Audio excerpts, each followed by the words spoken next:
Outcome 3, Component 6, Part 1 is all about positive and negative intervals of polynomials. So the sign of a polynomial between any two consecutive zeros is always positive or always negative. In this case, when we're talking about positive, we mean above the x-axis.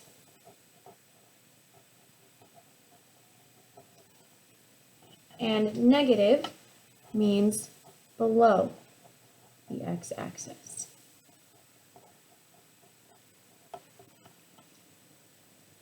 So if we look at this first example, it gives us f of x equals x plus 1, x minus 1, and x minus 3. And they went ahead and graphed the polynomial for us. So we're looking for where things are above the x-axis and below the x-axis. Now mine is in color here. You can see that these green areas are positive. Those are above the x-axis. If you have colored pens or pencils, you could go ahead and highlight these. I'm doing them in pink. Those are above the x-axis, so they are positive. Below the x-axis, here in blue, those are negative. So what we're going to do is go through this polynomial and we will write the positive and negative areas using inequalities. So the first one we have is that f of x, or my polynomial, was negative below the x-axis to the left of negative 1. So x is less than negative 1. It was positive between these two zeros. Now it's above the x-axis. So we would write this as x is greater than negative 1 and less than 1. This is called a compound inequality.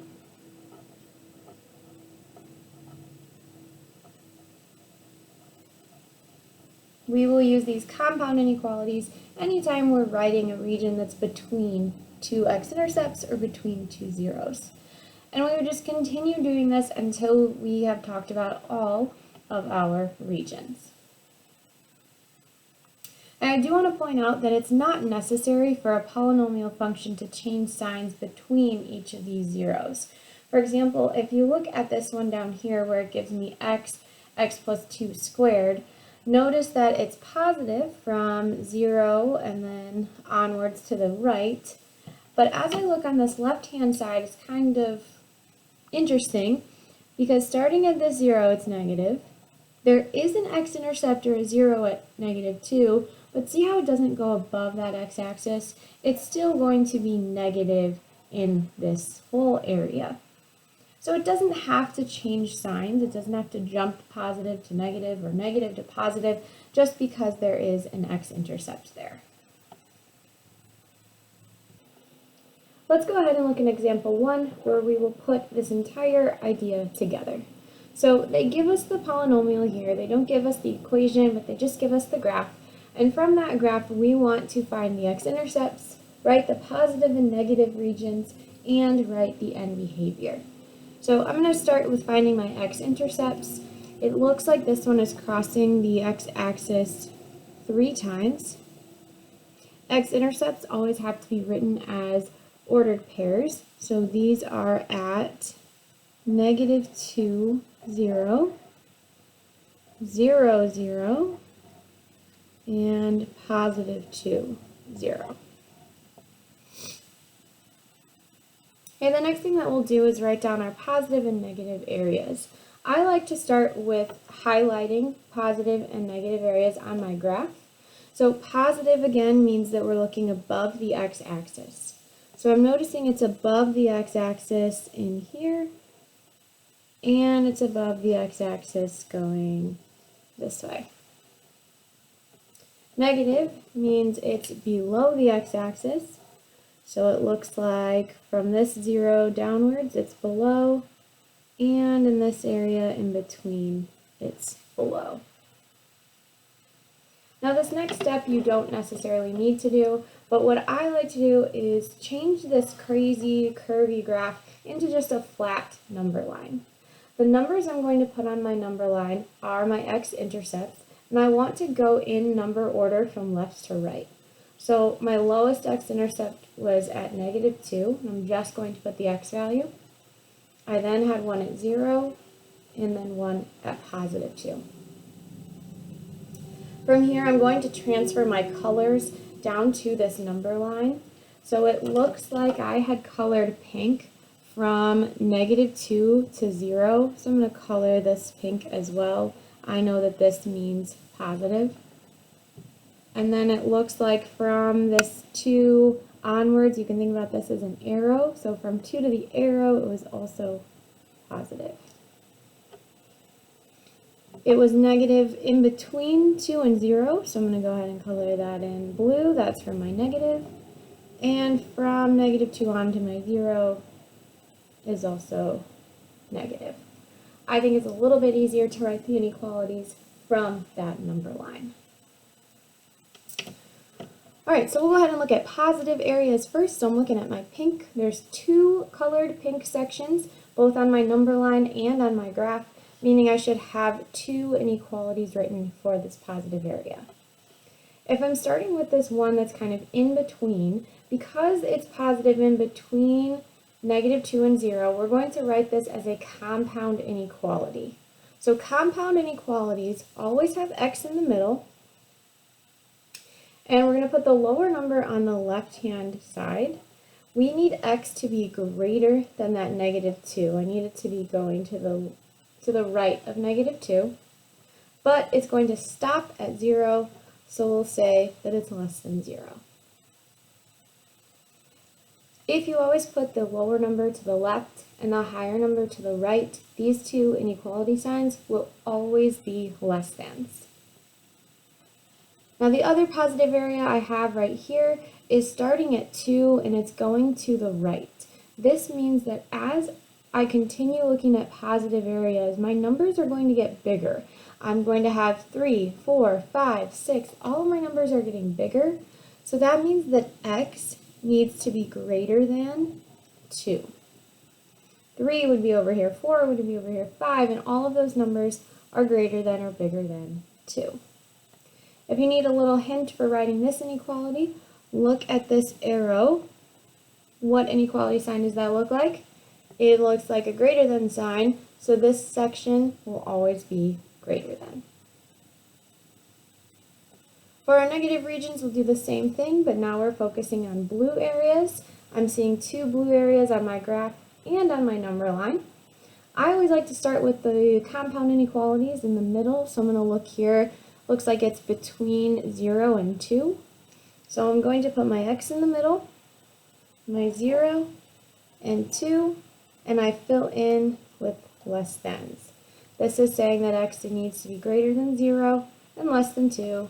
It's in between those 2 numbers. And the last one I have is over here. This is now -2, and it looks like my shading is going to the left. As I go left on my number line, my x's are getting smaller, so I would say that x is less than -2. Again, if you need a little hint here, look at this arrow. This looks like a less than sign, so that little region on the left will always be less than. And end behavior, we know how to read end behavior. Remember, we are just focusing on the ends or the arrows of our graph. So I'm going to start over here on this right-hand side. As I go to the right, my x's are getting bigger, so x is going to positive infinity. That arrow is pointing upwards, so y is going to positive infinity as well. As I switch over here, now I'm looking on the left-hand side, so my x's are getting smaller, they're going to negative infinity, and the arrow is pointing down, so my y's, are going to negative infinity. Go ahead and try the next problem on your own. Here is the answer to this next problem. This one was a little bit trickier. There were now 5 x-intercepts. If you drew out your number line, hopefully you have all 5 of those x values on here. Again, I colored in the positive areas above the x-axis, and the negative is in blue here. So one of the positive areas was between -6 and -2. The other was between 0 and 3, so I'm writing those both as compound inequalities. And the last one here, x is again greater than 6. It's going to the right-hand side, so x's are getting larger, and this looks like a greater than sign. Negative areas are the same, so I have 2 that are compound, so between -2 and 0, and 3 and 6. And then the only one that's not compound was over here on this left-hand side. Left means less, and this also looks like a less than. And here is your end behavior. All right, let's take a look at example 2. Example 2 goes the opposite way. It now gives us the positive and negative regions, and we need to sketch a graph of least degree given these areas.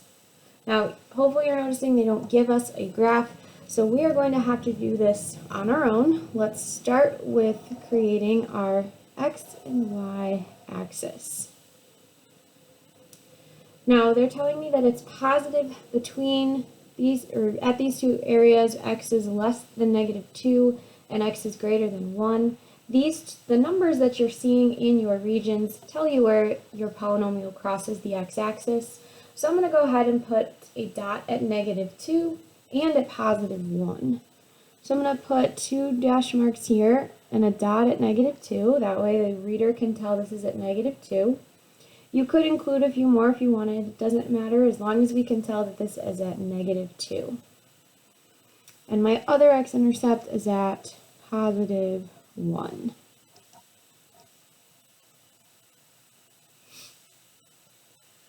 Now we know that it should be positive, which means above the x-axis when x is less than -2.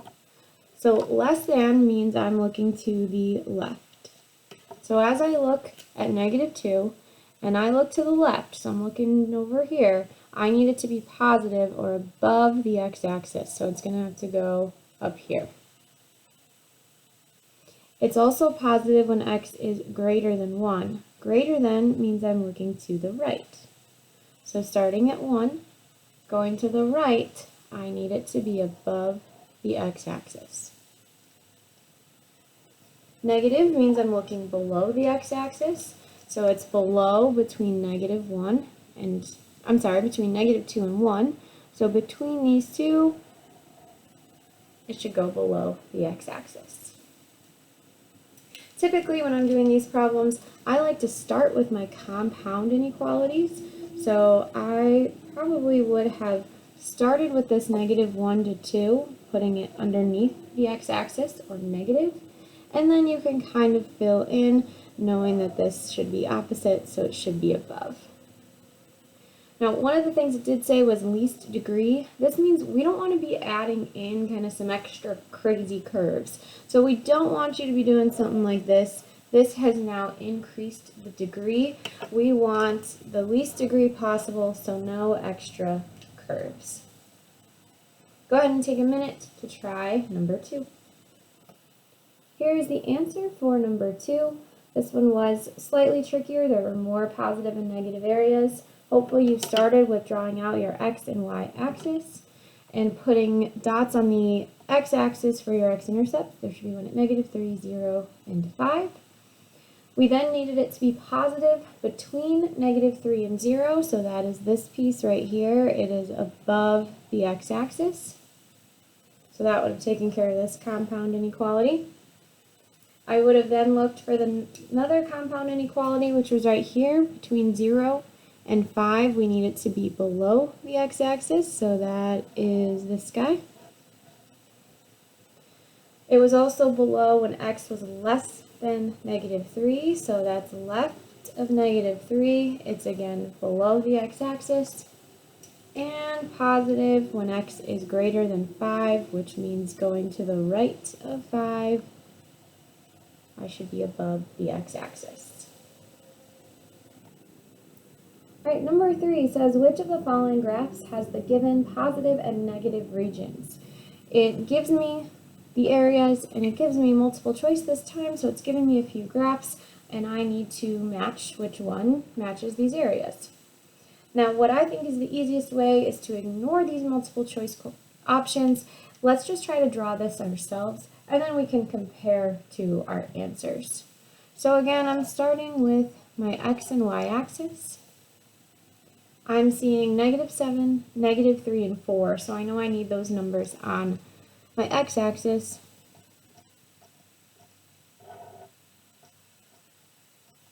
So 1, 2, 3, 4, 5, 6, 7. Here's -7, -3, and +4.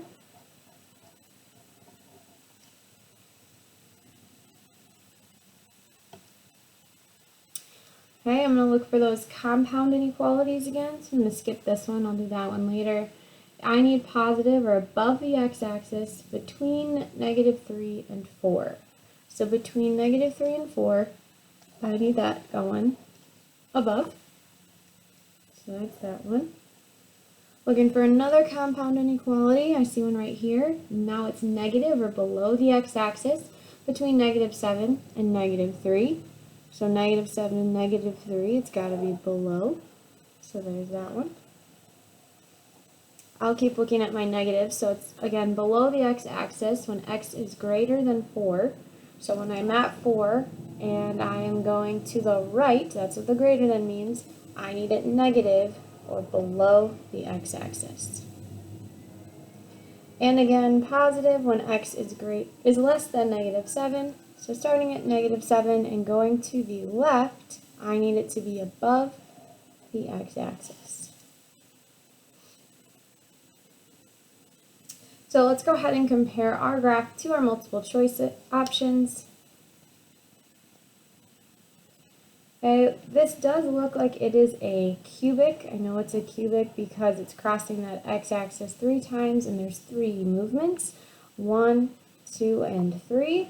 If I take a look at B is a quartic. There's 4 movements there, so it's definitely not B. It looks like they messed up at this spot right here. They were supposed to just continue down and they went up instead. C looks absolutely crazy. There's a lot happening there, so definitely can't be C. Too many movements. So I'm left with just A and D. Both of them do look like they're crossing at the correct spots. The only difference is they're opposite, right? Like D in between here is positive, where A is negative. So looking at my graph, that one is matching with D. Right, go ahead and try number 4 on your own. Very similar, where it gives you the regions and multiple choice options. Here's the answer to number 4. I again started with drawing my own picture. So I drew my x and y axis. I put -6, -2, 3, and 8 on that x-axis. Again, starting with your compound inequalities, I knew between -6 and -2 it should be positive. Between 3 and 8 it should be positive. Everything else was negative or below the x-axis. So this one matches with graph D.